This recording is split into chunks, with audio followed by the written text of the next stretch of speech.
Book of Heaven, Volume 12. The 22nd of May to the 11th of July 1919. Page 124 to 131. May 22, 1919. In the era of the living in the divine will, the souls will complete the glory of God on the part of creation. Continuing in my usual state, my little mind was wandering in the holy will of God and, I don't know how, I understood how the creature does not give to God the glory which she is obliged to give, and I felt embittered. And my sweet Jesus, wanting to instruct me and console me, through an intellectual light told me, "My daughter, all of my works are complete. Therefore, the glory that the creature must give to me will be complete. The last day will not come until the whole creation has given me the honor and the glory which I myself wanted and established, and what some do not give me, I take from others. In these I redouble the graces which others reject from me, and from these I receive double love and glory. To others, according to their dispositions, I reach the point of giving the graces which I would give to 10, to others, those which I would give to 100, to others, those which I would give to 1,000. Sometimes, I give the graces which I would give to cities, to provinces, and even to entire kingdoms. And these love me and give me glory for 10, for 100, for 1,000, etc. In this way my glory on the part of creation is completed. And when I see that the creature cannot make it, in spite of her good will, I draw her into my will, in which she finds the virtue of multiplying one single act as many times as she wants, giving me the glory, honor and love which others do not give to me. This is why I am preparing the era of the living in my will, and for all that creatures have not done in the past generations, and will not do, in this era of my will they will complete the love, the glory, the honor of the whole creation, and I will give them astonishing and unheard of graces. This is why I am calling you to live in my will, and I whisper into your ear, Jesus, I lay at your feet the adoration, the subjection of the whole human family. I place in your heart the I love you of all. On your lips I impress my kiss in order to seal the kiss of all generations. I clasp you with my arms in order to clasp you with the arms of all, to bring you the glory of all the works of all creatures. And I feel in you the adoration, the I love you, the kiss, etc. of the whole human family. How could I not give to you the love, the kisses, the graces which I should give to the others? Now, know my daughter, that what the creature does on earth is the capital that she forms for heaven. Therefore, if she does little, she will have little; if much, she will have much. If one loved me and glorified me for 10, she will receive 10 more contentments, corresponding to as much glory, and will be loved by me 10 times as much. If another loved me and glorified me for 100 and for 1,000, she will receive contentments, love and glory for 100 and for 1,000. In this way I will give to the creation all that I have decided to give, and the creation will give me all that I must receive from them, and my glory will be completed in everything. May 24, 1919. The soul in whom Jesus dwells, feels what the world sends to him, hardness, darkness, sins, etc. I was feeling very oppressed and afflicted because of the privation of my sweet Jesus, and I was telling him with all my heart, "Come, my life, without you I feel I am dying, but not to die once, rather, die continuously. Come, I cannot take any more, I cannot take any more." My sweet Jesus moved in my interior, and I felt him kissing my heart intensely. Then, unveiling himself, he told me, "My daughter, I felt an irresistible need to pour myself out with you in love." And I, immediately, "Jesus, how much you make me suffer. The privation of you kills me. All other pains would be nothing, or rather, smiles and kisses of yours, but your privation is death without pity. Ah, Jesus! Jesus, how you have changed!" And he, interrupting me, told me, "Daughter of my love, you do not want to convince yourself that I look at the world through you, and since I dwell in you, you are forced to feel what the world sends me, hardness, darkness, sins, fury of my justice, etc. Therefore, instead of thinking of my privation, You must think of defending me from the evils that creatures send me, and of breaking the fury of my justice. So I will remain sheltered within you, and creatures will be struck less. June 4, 1919.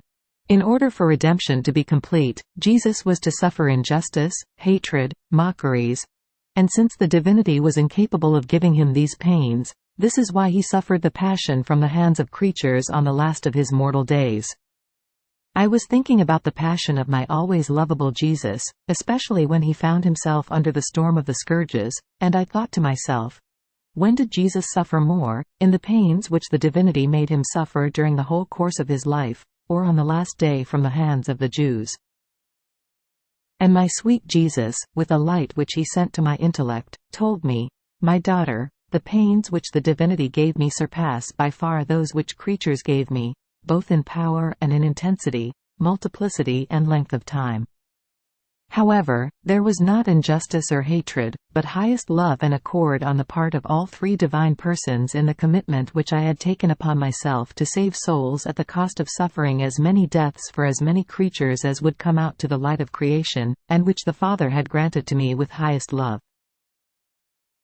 Injustice and hatred do not exist in the divinity, nor can they exist. Therefore, it was unable to make me suffer these pains. But man, with sin, had committed highest injustice, hatred, etc., and in order to glorify the Father completely, I was to suffer injustice, hatred, mockeries, etc.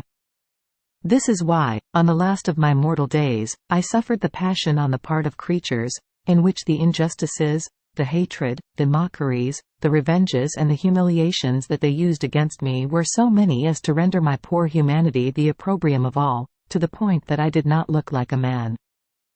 They disfigured me so much that they themselves were horrified in looking at me. I was the abject and the refuse of all. Therefore, I could call them two distinct passions. Creatures could not give me as many deaths or pains, for as many creatures, and as many sins as they would commit. They were incapable of it. Therefore the divinity took on this commitment, but with highest love and accord on both sides. Besides, the divinity was incapable of injustice, etc. So, creatures took over, and I completed the work of redemption in everything. How much souls cost me, this is why I love them so much. Another day I was thinking to myself, my beloved Jesus has told me so many things, and have I been attentive in doing all that he taught me? Oh, how meager I am in pleasing him! How incapable I feel of everything! So, his many teachings will be my condemnation. And my sweet Jesus, moving in my interior, told me, "My daughter, why do you afflict yourself?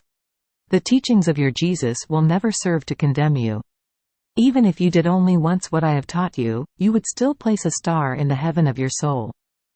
In fact, just as I extended a heaven over the human nature and my fiat studded it with stars, in the same way, I extended a heaven in the depth of the soul, and the fiat of the good which she does, because any good is a fruit of my will, comes to embellish this heaven with stars.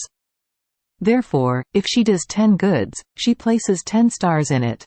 If 1,000, 1,000 stars. So, think rather of repeating my teachings as much as you can, in order to stud the heaven of your soul with stars, so that it will not be inferior to the heaven that shines upon your horizon, and each star will carry the mark of the teaching of your Jesus. How much honor you will give me." June 16, 1919. There is no sanctity without the cross. No virtue can be acquired without union with pains.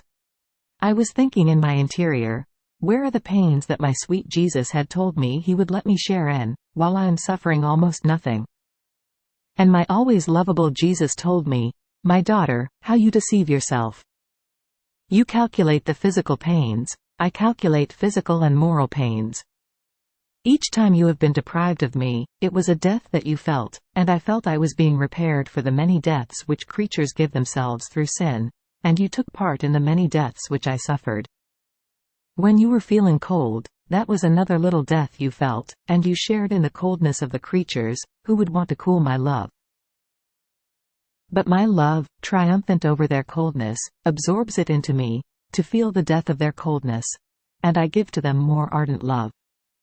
And so with all your other pains, they were evils opposite those of the creatures, and like many little deaths, they made you share in my deaths.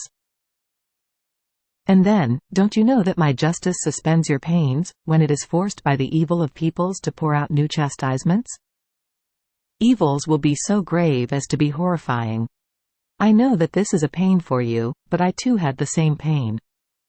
I would have wanted to free creatures from all pains, both in time and in eternity, but this was not granted to me by the wisdom of the Father, and I had to resign myself. Would you perhaps want to surpass my very humanity? Ah, daughter, no kind of sanctity is without cross. No virtue can be acquired without union with pains. However, know that I will repay you at usurious interest for all my privations, and even for the pains that you would want to suffer, and you don't. June 27, 1919. The Heart of Jesus, Spring of Glory and of Graces. Continuing in my usual state, my lovable Jesus showed me his most holy heart, telling me, "My daughter, as many virtues as my heart practiced, so many springs were formed in it. And as they formed, innumerable rivulets gushed forth, which, spurting up to heaven, worthily glorified the Father in the name of all, and dropped again from heaven for the good of all creatures. Now, as creatures too, practice virtues, they form little springs in their hearts, from which their little rivulets gush forth, which cross mine and, spurting together, glorify the celestial Father and descend for the good of all, forming such harmony between heaven and earth that even the angels remain astonished at the enchanting sight. Therefore, be attentive in practicing the virtues of my heart, so as to let me open the springs of my graces." July 11, 1919. The Heavens of the Soul. I am going through most bitter days. My lovable Jesus makes himself seem little or not at all, or like lightning flashing by. I remember that one night he made himself seen as tired and exhausted, carrying as though a bundle of souls in his arms. And looking at me, he told me, "Ah, my daughter, the slaughter that they will make will be such and so great that only this bundle of souls which I am carrying in my arms will be saved. What madness has man reached? You, do not be disturbed. Remain faithful during my absence, and after the storm I will repay you at usury for all the privations of me, redoubling my visits and my graces." And almost crying, he disappeared. It is needless to tell the torture of my poor heart. Another day, a light, almost flying over in front of me, remained in my mind, which said that just as blessed Jesus extended the heavens over our heads, so did he extend a heaven within our souls. Or rather, not one, but many. Therefore, heaven is our intelligence. Heaven is our gaze. Heaven is the word, the action, the desire, the affection, the heart.